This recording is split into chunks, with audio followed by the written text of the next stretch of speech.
What went through Valery Rozov's mind in those last minutes? He was no ordinary man. He was a pioneer, a wingsuit flyer who pushed the limits of human flight. On that day, standing at the edge of Dablam in Nepal, the mountain loomed like a silent giant. The wind whispered across the peaks, cold and sharp, yet he had been here before. For Rozov, fear was not an enemy, it was a companion. Still, even the bravest heart must have felt the weight of the risk as he adjusted his suit and prepared to leap into the unknown.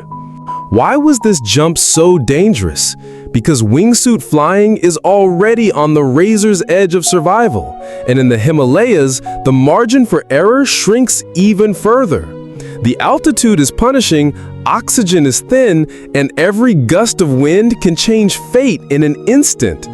At over 6,800 meters, Rozov wasn't just flying, he was defying nature itself.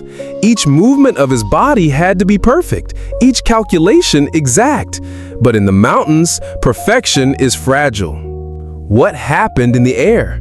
He launched himself with grace, gliding into the void, his body slicing through the thin Himalayan air.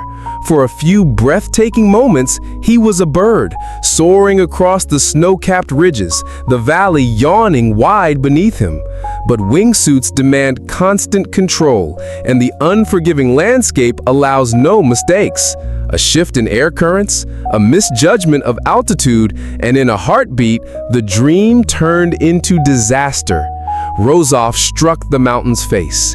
In that instant, the man who had flown from Everest, who had conquered cliffs and peaks across the world, met his end in the very skies he loved. Did he know it was coming? Perhaps not.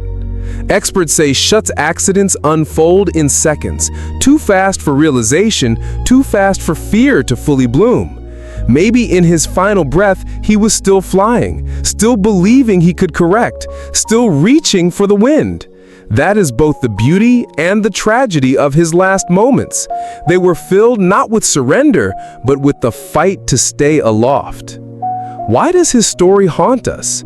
Because Rozov embodied the eternal human contradiction, our longing to escape limits, to touch freedom, to flirt with the impossible, even when it means risking everything.